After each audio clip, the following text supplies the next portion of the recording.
Hi guys, welcome back to Sherman's Kitchen. A pleasant good afternoon to each and every one of you. I am in the backyard again and I'm looking for some vegetable to make dinner. So come on down with me and let's pick some vegetable. It is September and the backyard is still looking beautiful.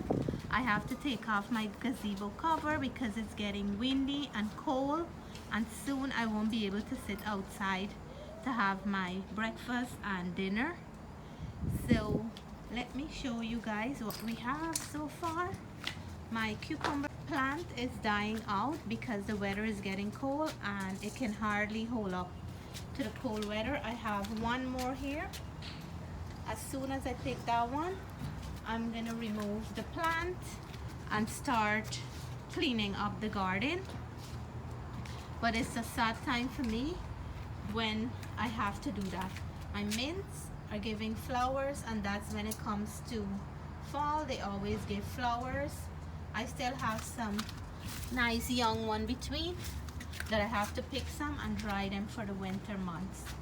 The marigolds are blooming nicely. I have so many in the backyard and they're so beautiful. And I have a few green onions that I still have to pull out. I'm gonna pull some tonight. And these are the herbs: broadleaf thyme, oregano, and we have the rosemary.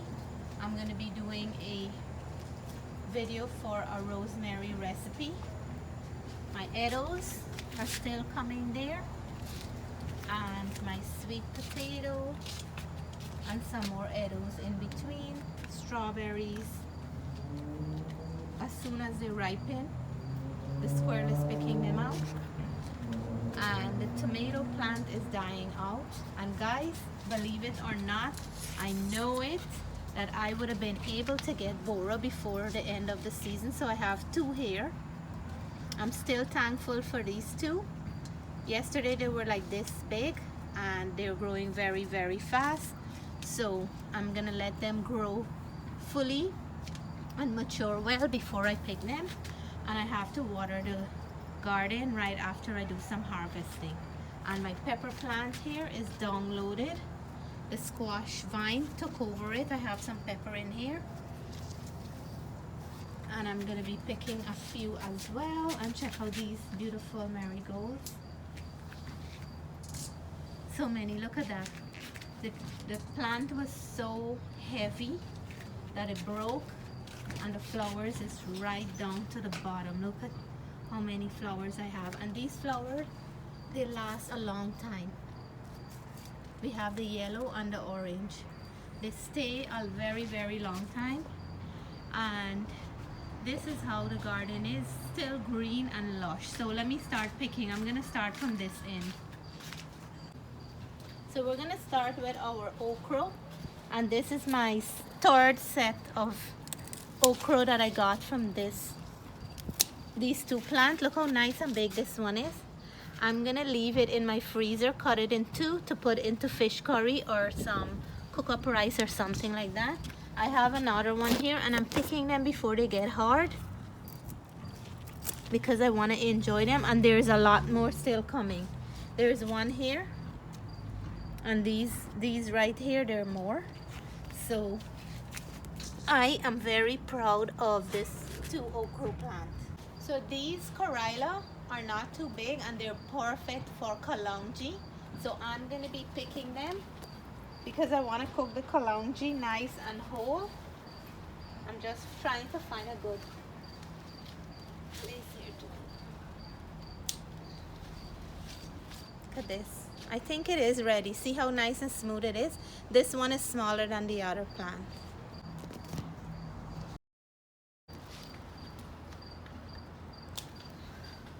Another one, check that out.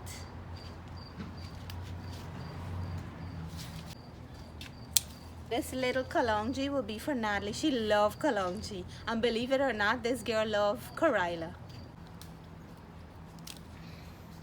Another one, this will be for Jessie.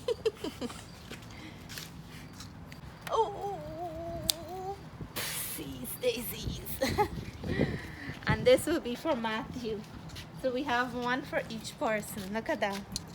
karela and okra. I have one dried okra that I'm gonna use for seed next summer, and we still have some more. We have a little one here, you see that one? Yes. Where? Yeah, and then we have some more on this side. Look, this one too. We have that one, and then we have this one, and then I have one more here. So let's pick some same.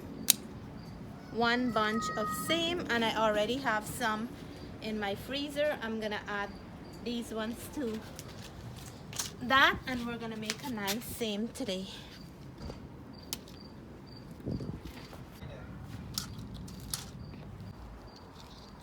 And more same. Another bunch here. The squash took over the whole same plants, but it needs place to run as well. Look at that beautiful fresh same. And this is what we have so far: same, karela and okra. But we have the giant of the garden that I'm so excited to share with you guys again. This is my second pick of squash for this season, so come on down. So this is my other squash that I had beside my shovel. I already picked a really nice long 4 feet 2 inches long. This one was like halfway up here. Now it's past the shovel. That one I have to pick soon, but I'm gonna pick the longer one. I have a longer one than that, so let me show you guys that one. And this is what you call, you sow what you reap, or you reap what you plant. This one is right down to the ground. I have to measure it. I don't think it's as long as the one that I picked before, but it is ready, and I'm gonna pick it today. So let's pick this giant.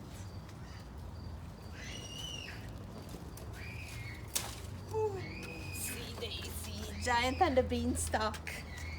Ooh la la. It's a little bit shorter than the last one, but it is ready. So guys, we're gonna measure this one and see how long it is. Remember the other one was 4 feet 2 inches long. So this one is 3 feet 10 inches long. Show close here. Yeah, 3 feet 10 inches.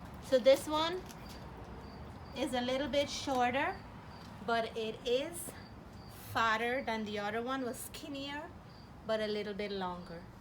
So now we have one more, and hopefully I'm gonna get another 2 out of it. I don't know how the weather is gonna be, but I'm keeping my fingers crossed. You guys do the same for me. So you can come in.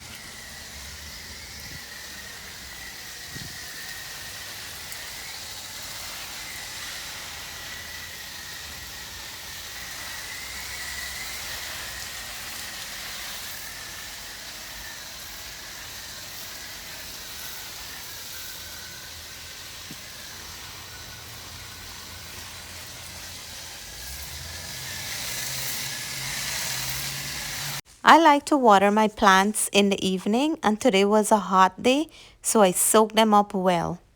I would like to take this opportunity to shout out a happy birthday greetings going out to Wirrie all the way from Antigua. Greetings are coming from your mom, Auntie Fazzy, your dad, Uncle Mike, your 2 beautiful sisters, and the rest of the family, not forgetting Auntie Rosanna Puranmal.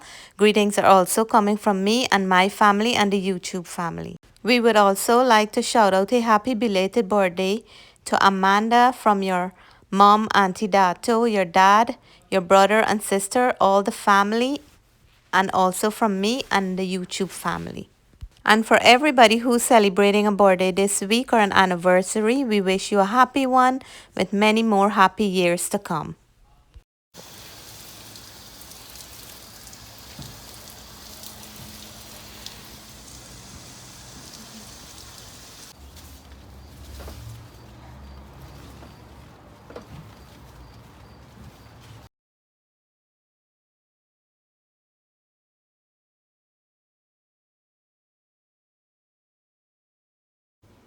So I chop up my coconut into small pieces. I already blended some and I'm straining it off here. I have another batch in the blender.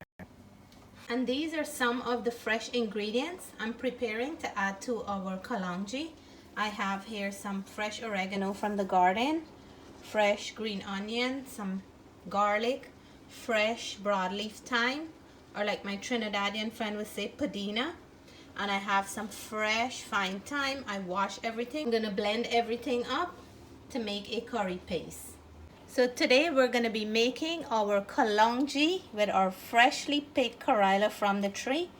So I like when they're nice and small like this because I don't have to cut them back in half.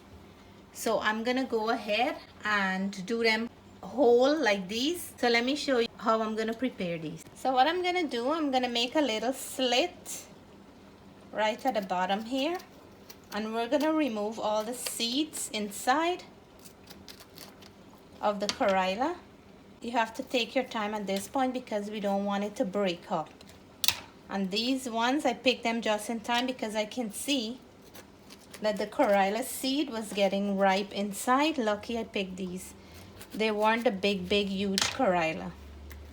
So nice like this. I'm gonna go in with a spoon and just get all the seeds apart. So I was getting a little bit of a hard time to get out the seed because this is a fresh karela, and karela is usually very crisp when it's fresh. So I'm gonna take my time and get it out. You just have to wiggle in there to get the seed out. And then once I finish with that, I'm gonna steam these, so then it's gonna be a little bit easier to work with. And that's one of the process of steaming the karela, because it gets flexible, and when I'm ready to stuff it, it won't be as hard as it is right now. So this one here, I got out all the seed, and this one is ready. Look at that, nice and open. And this one here was easier to get out the seeds because it didn't have much seed in there, I guess because it was fully ready to pick. And those ones were a little bit more on the greener side, so the seeds held on tightly inside. So look at that, I got the hang of it. I used one of my little serving knives and I was able to get out everything nice and clean. Oops, look at that. And now we're gonna steam our karela in some hot water just so it will soften up a bit and be flexible for us to work with. So my karela or bitter melon is already steamed. The color changed and it turned a light yellowish color. I'm gonna remove them from the hot water. So I'm gonna drain these out and then set them aside to cool down while we're gonna prepare the shrimp. So I'm gonna be stuffing my karela with some shrimp just like we did back home, and I have the Guyana shrimp here. I add a little bit of salt. I'm frying it up until it's nice and golden brown before I start adding ingredients to it. So my shrimp is done. So I have all my spices here for the curry. A little bit of garam masala, not a lot. I have some roasted ground geera, some turmeric, and some lala's curry powder. I'm gonna put everything in a bigger bowl, and we're gonna add our blended fresh ingredients in there. We wanna add all of it. Now we're gonna mix everything together to get a nice curry paste. And I'm gonna add some salt in here because I'm gonna do this a little bit different. So the salt that's flavoring up our curry, I already added it in here, and we're gonna mix. It smells so beautiful, and this is ready to go. So we're gonna fry up some of the curry paste first, and I'm using the same pan that I was cooking the shrimp in. There's a lot of flavor in here. So I'll add my shrimp in here. I just want to cook it in the spices first before I stuff the karela, so that we can have a nice beautiful flavor in the shrimp before we add it.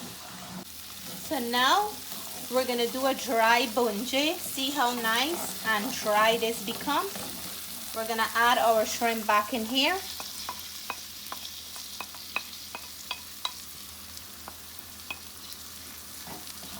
And then we're gonna bungee this dry so the flavor from the spices and the green seasoning will well combine into the shrimp before we stuff the karela. So this is ready. I will remove it from the heat, let it cool down a bit, and then we will start stuffing those karela. So now my shrimp cool off a bit. I'm gonna stuff our karela now with all this goodness. And as you can see, the karela is very flexible now to work with. So once you steam them, it's gonna be perfect for you to add your filling. So fill it up as much as you can and just press in those shrimp in there. My mom would grind the shrimp up first and then stuff it in, but Natalie said please make it with the shrimp whole, so I'm doing it a little bit different today as Natalie requested. And this little one here is for her, right Natalie? I want a big one. You want a big one? Yes. Okay, so you can have a big one, no big deal. And then just press it in nicely like that. And it smells so good. So now there's another step to this, but let me just explain. It looks like a long process, but it's something when you make it, you will really enjoy it. And I love to cook, so I don't mind at all. So I'm gonna fry these back a little, and then I'm gonna fry them on the side. It creates a nice flavor when you fry them.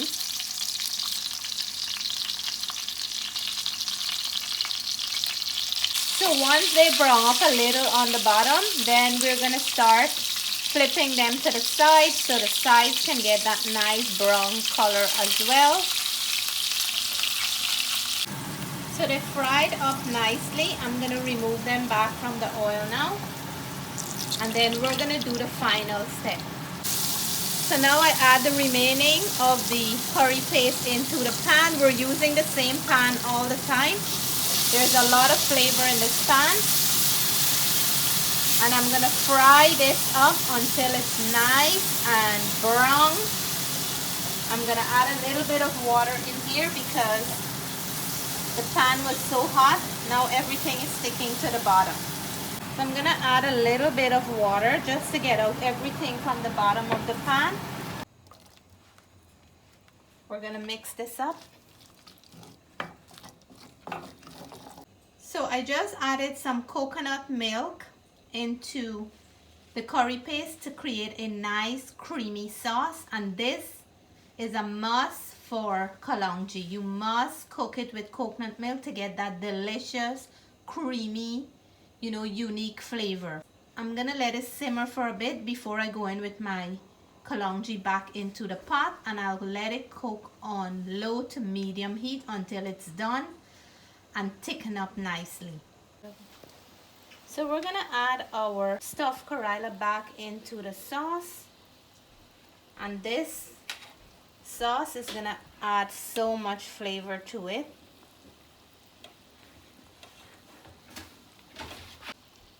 So we have enough sauce here. I had the perfect amount of shrimp too for the stuffing.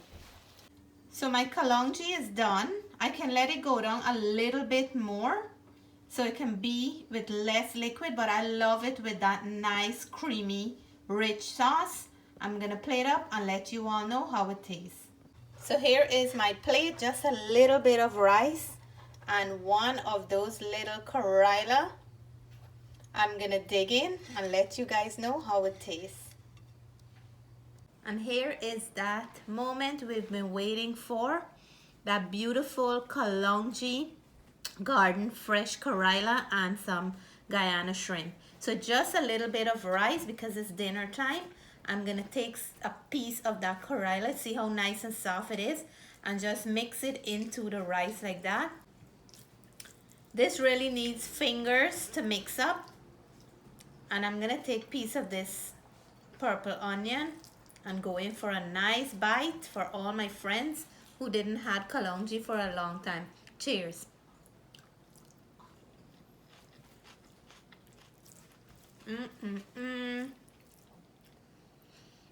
The looks of it alone, you guys can tell how delicious it's gonna be.